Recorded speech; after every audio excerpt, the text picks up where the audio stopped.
एक तरफ भारत चीन के बीच वीटो पावर को लेकर बहस छिड़ी हुई है, तो दूसरी तरफ आत्मनिर्भर भारत के असर से न केवल भारत में दूसरे देशों से आयात घटा है, बल्कि भारत अब निर्यात के मामले में कई मार्केट्स में चीन को पीछे छोड़ रहा। एक नई स्टडी में दावा किया जा रहा है कि भारत ने कुछ प्रमुख बाजारों में इलेक्ट्रॉनिक निर्यात में चीन के दबदबे को कम करना शुरू कर दिया है। दरअसल मैन्युफैक्चरर्स चीन से हटकर एशिया के दूसरे हिस्सों में सप्लाई चेन को डाइवर्सिफाई करने में लगे हैं। इससे भारत में मैन्युफैक्चरिंग की स्पीड बढ़ी है, जिसका फायदा निर्यात के इजाफे के तौर पर देखने को मिला है।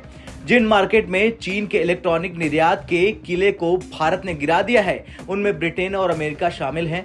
इन दोनों ही देशों के साथ चीन का भू राजनीतिक तनाव बढ़ने का फायदा भारतीय प्रोडक्ट को मिल रहा है। लंदन स्थित फैथाम फाइनेंशियल कंसल्टिंग के मुताबिक चीन के अनुपात में अमेरिका को भारत का इलेक्ट्रॉनिक निर्यात पिछले साल नवंबर में बढ़कर 7.65% हो गया है। ये नवंबर 2021 में 2.51% था। वहीं ब्रिटेन में ये बढ़ोतरी 4.79% से बढ़कर 10% हो गई है। हालांकि मैन्युफैक्चरर्स के लिए भारत ऐसे ही चीन का विकल्प नहीं बना। इसकी मुख्य वजह भारत सरकार से देश में इलेक्ट्रॉनिक मैन्युफैक्चरर्स को मिल रही रियायतें हैं, जिनमें शामिल है टैक्स बेनिफिट्स, आसान भूमि अधिग्रहण और कैपिटल सपोर्ट। सरकार इससे मैन्युफैक्चरर्स को लुभाने में कामयाब रही है, जिससे घरेलू मैन्युफैक्चरिंग सेक्टर को भी बूस्टर डोज मिली है। देसी कंपनियों ने बाहरी कंपनियों से करार करके अपनी ग्लोबल पहुंच को भी मजबूत किया है। स्मार्टफोन के मामले में देखें तो भारत में सैमसंग इलेक्ट्रॉनिक्स का सबसे बड़ा मोबाइल फोन मैन्युफैक्चरिंग प्लांट है।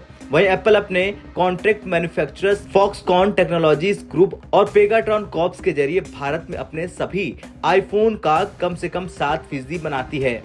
भारतीय कंपनियां एमएनसीज की चीन +1 रणनीति में अपना रोल निभा रही। इसके तहत मैन्युफैक्चरर्स दूसरे देशों में बैकअप क्षमता विकसित कर रहे हैं। भारत की बढ़ती बाजार हिस्सेदारी मेक इन इंडिया योजना को भी सफल बना रही, जिससे नौकरियां और निर्यात बढ़ने के साथ ही आयात में भी कमी आ रही। खैर कुछ भी हो, लेकिन देखना तो ये होगा कि अब कौन कौन से सेक्टर में भारत चीन को मार के भगाएगा और दुनिया के कई देशों को जिंपिंग के जाल से बचाएगा। आपका क्या कुछ कहना है, कमेंट कर जरूर बताएं। ब्यूरो रिपोर्ट, भारत तक।